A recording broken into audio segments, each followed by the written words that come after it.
దేవుడు ఏడుస్తున్నాడు, పిల్లల విషయంలో బాధపడుతున్నాడు. అదే టైంలో నువ్వు బాధ చెప్పుకోవడానికి ఇప్పుడు ప్రార్థన చేసావు. విన్నాడా వినలేదా చెప్పండి? విన్నాడండి. ఎంత మంచి తండ్రి తెలుసండి, మన తండ్రి ఎంత మంచి దేవుడు తెలుసండి. ఆయన అంత బాధలో ఉండి కూడా నాకు కష్టం వచ్చింది డాడీ అనగానే మనకు సాయం చేస్తాడండి. ఎంత మంచోడండి, ఎక్కడైనా ఉంటాడండి ఇలాంటి దేవుడు. ఏం మనసండి. ఆయన ఏడుస్తూనే వర్షాకాలం రప్పిస్తాడండి, ఆయన ఏడుస్తూనే శీతాకాలం రప్పిస్తాడండి, ఆయన ఏడుస్తూనే పంటలేస్తాడండి, ఆయన ఏడుస్తూనే మన కడుపును నింపుతున్నాడండి. ఆయన బాధపడుతూ నిన్ను సంతోషంగా పెట్టిన దేవుడు ఎక్కడైనా ఉన్నాడా? ఈ దేవుడండి. సిలువలో దెబ్బలు తింటున్నాడు యేసు ప్రభు, చర్మాన్ని అంతా దున్నేస్తున్నారు రోజు కొరడా దెబ్బలతో. ఎక్కడైనా బాధపడుతున్నాడండి? వాళ్ళు దున్నేస్తే దున్నేనేవ్వండి, కారిపోతాను ఈ రక్తం నుండి, నా తర్వాత వస్తాను నా తమ్ముళ్ళకి చెల్లెళ్ళకి పాపక్షమాపణ వస్తుంది కదా. ఏమి యేసు ప్రభు అండి, ఏమి తండ్రి అండి. ఎంత గొప్ప దేవుడి దగ్గరకు వచ్చి కూర్చున్నారండి ఇప్పుడు మీరు. ఎంత అదృష్టవంతులండి, ఎంత భాగ్యవంతులండి క్రైస్తవులు, బైబిల్ పట్టుకున్న వాళ్ళు. సృష్టికర్త బాధలలో ఉండి కూడా నీ బాధలు తీరుస్తున్నాడు.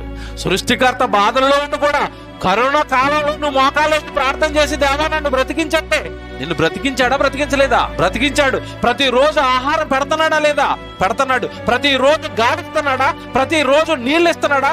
కొనకకుండా నిద్రపోకుండా ఈ అనంత విశ్వాన్ని నడుపుతున్నాడండి మహానుభావుడు. బాధల్లో ఉండి ఇవన్నీ చేస్తున్నాడండి. ఎవరైనా చేస్తారండి?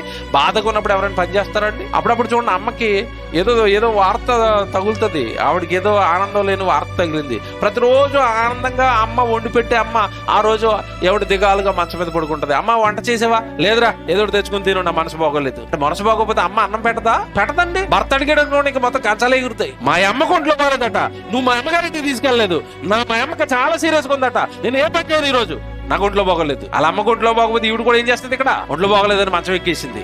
మీ నాన్న కూడా అలా మంచం ఎక్కేస్తే తండ్రి ఎవడు బాగోలేదురా, ఎవడు నా ప్రార్థనలు వింటం లేదు, ఎవడు నా బైబిల్ చదవడం లేదురా, మీ మీద నా కోపం వచ్చిందిరా, రేపు సూర్యుడు సెలవు అన్నాడు అనుకోండి, ఇంకా రేపు అంతా అంతే, ఇంకా ఇలా తడుముకోవటమే, ఎవరు ఎక్కడ ఉన్నారు బాబు అని. ఏం అర్థమవుతున్నాడు దేవుడు మీకు? అసలు ఏమైనా అర్థమయ్యాడండి? ఇప్పటికీ దేవుడు ఎవరికైనా అర్థమయ్యాడా?